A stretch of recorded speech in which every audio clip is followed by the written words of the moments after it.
Assalamualaikum warahmatullahi wabarakatuh. Halo teman belajar semuanya, apa kabar? Bunda harap kabar baik semuanya ya. Alhamdulillah. Pada kesempatan kali ini kita akan belajar membahas tentang materi IPA, terkhususnya untuk alat optik ya. Ini ada di dalam tema 5. Sudah siap semuanya? Baik, kita mulai. Let's say basmalah together. Bismillahirrahmanirrahim. Terima kasih untuk teman belajar yang sudah subscribe. Bagi yang belum, caranya mudah kok. Tinggal klik gambar lonceng di bawah ini. Terima kasih. Oke, teman belajar semuanya. Sebelum kita masuk ke alat optik, kita belajar dulu membahas tentang cermin. Nah, banyak sekali cermin yang kita jumpai di sekitar kita ya, teman. Nah, apa itu cermin? Cermin itu adalah sebuah benda atau salah satu benda yang dapat memantulkan cahaya. Ada beberapa jenis cermin yang akan kita pelajari ya. Yang pertama yaitu cermin datar. Nah, bentuknya seperti ini, cermin datar. Dia lurus. Yang kedua yaitu cermin cekung. Nah, bentuknya seperti ini ya, teman. Mencengkung. Yang ketiga yaitu cermin cembung. Bentuknya seperti ini, kebalikan dari cermin cekung. Baik, selanjutnya akan kita bahas satu persatu ya, teman. Siap semuanya? Oke. Belajar jenis cermin yang pertama yang kita pelajari yaitu cermin datar. Nah, apa itu cermin datar? Yaitu cermin yang permukaannya datar dan mengkilap. Banyak dijumpai di sekitar kita ya, apalagi di rumah. Nah, untuk berkaca. Contohnya yang menggunakan cermin datar adalah cermin rias dan kaca jendela. Sekarang kita akan membahas sifat bayangan yang dapat dibentuk oleh cermin datar. Yang pertama yaitu bayangan tumaya atau semu. Artinya bayangan itu tampak pada cermin. Sifat yang kedua yaitu bayangan tegak. Perhatikan di sini ya, teman. Seorang anak laki-laki ini bercermin. Nah, kepalanya, kepala benda dan kepala pada cermin itu sejajar. Kaki benda dan kaki anak laki-laki pada bayangan itu juga sejajar. Maka dikatakan bayangannya tegak. Sifat yang ketiga yaitu ukurannya sama besar. Ya, tidak diperbesar ataupun tidak diperkecil. Bayangan dan benda sesungguhnya itu ukurannya sama besar. Kemudian perhatikan jarak benda kepada cermin dan jarak bayangan ke cermin itu sama jaraknya. Tapi perlu diingat bahwa bagian kanan bayangan itu merupakan bagian kiri benda. Begitu juga sebaliknya. Begitu ya, teman belajar semuanya.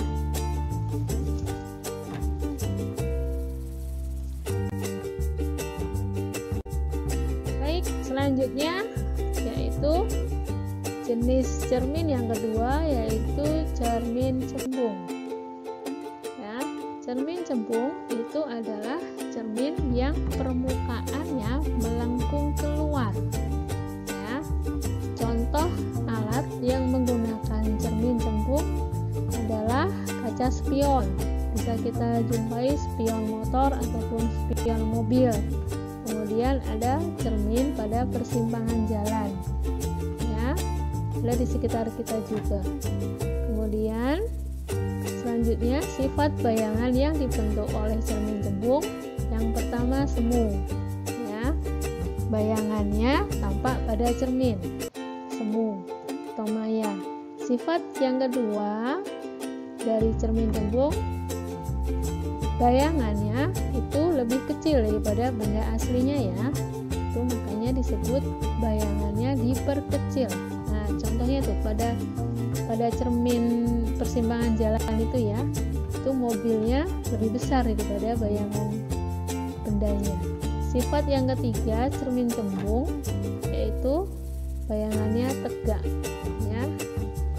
Oke, selanjutnya kita akan bahas untuk jenis cermin yang ketiga, yaitu cermin cekung. Siap ya? Baik teman belajar semua, jenis cermin yang ketiga yaitu cermin cekung ya. Cermin cekung ini awalnya dari cermin cembung, cermin yang permukaan mantulnya berbentuk cekungan ya. Contoh alat yang menggunakan cermin cekung ini adalah bagian dalam pada lampu senter dan pada lampu mobil ya. Nah, karena cermin ini sifatnya mengumpulkan cahaya, jadi supaya sinarnya tidak membaur kemana-mana. Bayangan dari cermin cekung ini memiliki sifat ada 3 jenis ya, tergantung dari jarak benda yang ada di depan cermin ini. Sifat yang pertama, jika benda berada amat dekat dengan cermin, maka bayangan yang terbentuk adalah tegak, kemudian diperbesar dan maya atau semu. Jika benda cukup jauh dari cermin, maka bayangan yang terbentuk adalah nyata, terbalik, dan diperbesar. Kemudian sifat bayangan yang dibentuk dari cermin cekung yang ketiga, jika benda itu jauh dari cermin, maka bayangan yang terbentuk adalah nyata, terbalik, dan diperkecil. Itu untuk ketiga jenis cermin ya teman. Ada cermin datar, cembung, dan yang terakhir adalah cermin cekung. Sekarang tiba saatnya kita akan membahas tentang alat optik ya. Siap semuanya? Nah, tiba saatnya pada penjelasan tentang alat optik ya teman belajar semuanya. Apa itu alat optik? Yaitu alat-alat yang menggunakan benda optik atau alat-alat yang salah satu komponennya itu menggunakan benda optik. Nah, benda optik itu contohnya ada bisa cermin, lensa, atau prisma. Apa saja sih alat optik yang memanfaatkan prinsip dari pemantulan dan atau pembiasan cahaya ya untuk bekerja?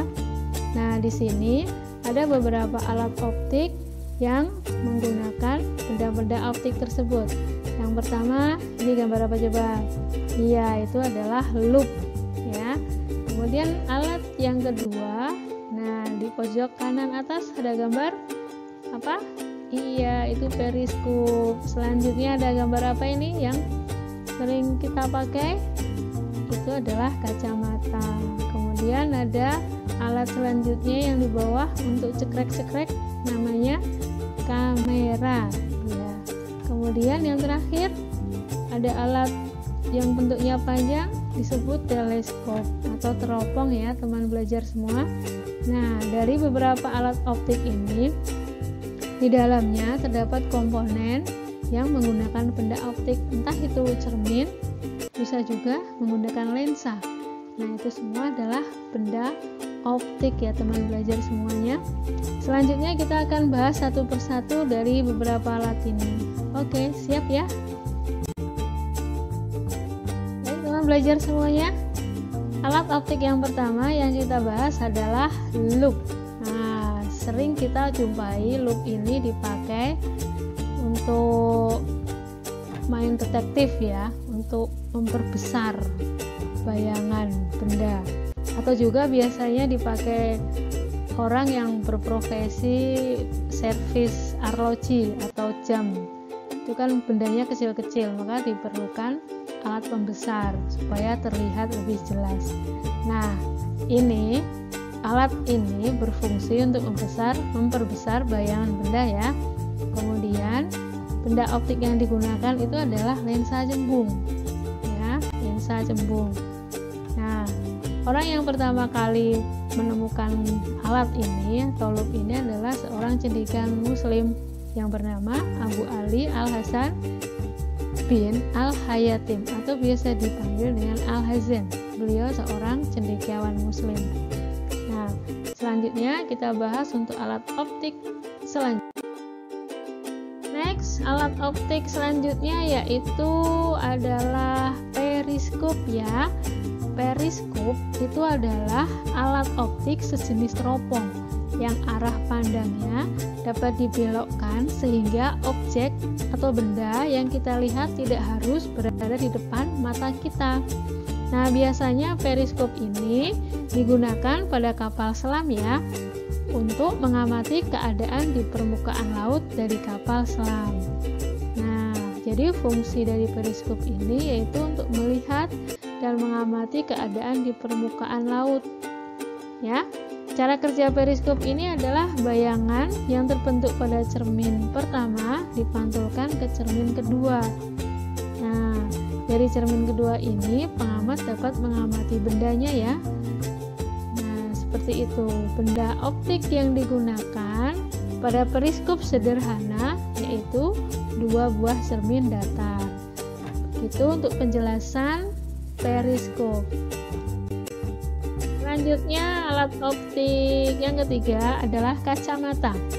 Ya, kacamata ini merupakan alat optik yang berfungsi membantu penglihatan bagi penderita rabun jauh ataupun rabun dekat.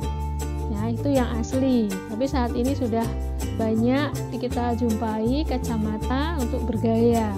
Nah, mungkin tergantung dari kacamatanya ya. Nah, pada dasarnya benda optik yang digunakan pada kacamata itu adalah lensa. Bisa itu lensa cembung ataupun cekung, atau kedua lensa dipakai dalam satu kacamata. Ya, tergantung dari penderita yang membutuhkan bantuan kacamata. Kacamata penderita rabun jauh itu menggunakan kacamata berlensa cekung atau kacamata minus. Dan penderita rabun dekat itu menggunakan lensa cembung atau kacamata plus. Nah, sejarah dari kacamata ini pertama kali dimulai dari Nero, yaitu seorang kaisar Roma yang berkuasa pada tahun 54 Masehi. Nero menggunakan batu permata cekung untuk membaca hingga menonton pertunjukan. Nah, itu kehebatan dari kacamata ya teman-teman. Selanjutnya kita bahas alat optik yang selanjutnya.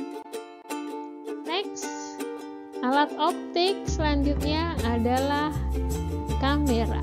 Nah, biasa kita gunakan untuk cekrek-cekrek ya. Nah, siapa yang hobi ini menggunakan kamera? Ya, dia seorang fotografer ya. Kamera itu merupakan alat optik yang berfungsi untuk merekam dan mengabadikan peristiwa ya yang di sekitar kita. Nah, di dalam kamera itu terdapat benda optik yang digunakan yaitu lensa cembung. Lensa cembung ini berfungsi untuk membiaskan cahaya yang masuk sehingga terbentuk bayangan. Bayangannya dari lensa cembung yaitu nyata, terbalik, dan diperkecil. Nah, penemu kamera ini sama dengan penemu lup ya teman-teman, yaitu cendekiawan muslim yang bernama Abu Ali Al-Hasan Ibnu Al-Hayatim atau Al-Hazin. Oke, selanjutnya kita akan bahas alat optik yang terakhir. Selanjutnya alat optik yang terakhir yaitu teleskop atau teropong ya. Teleskop itu memiliki fungsi untuk mengamati benda langit ya yang jaraknya jauh. Nah, biasanya kita untuk mengamati bulan atau bintang di langit. Nah, pada teleskop ini benda optik yang digunakan adalah lensa cembung. Nah, fungsinya untuk memperbesar dari bayangan. Sejarah dari teleskop ini ditemukan pertama kali oleh Hans Lippershey, kemudian dikembangkan oleh Galileo Galilei ya. Oke, itu untuk penjelasan alat optik ya teman-teman belajar semuanya, yang terdiri dari 5 alat yang sudah dijelaskan satu persatu. Semoga bermanfaat ya teman-teman. Sekian dan terima kasih atas perhatiannya teman-teman belajar semuanya yang sudah menyimak tayangan ini yang membahas tentang cermin dan juga alat optik ya. Semoga bermanfaat. Mohon maaf jika ada salah kata. Sampai bertemu kembali di lain kesempatan. Assalamualaikum warahmatullahi wabarakatuh.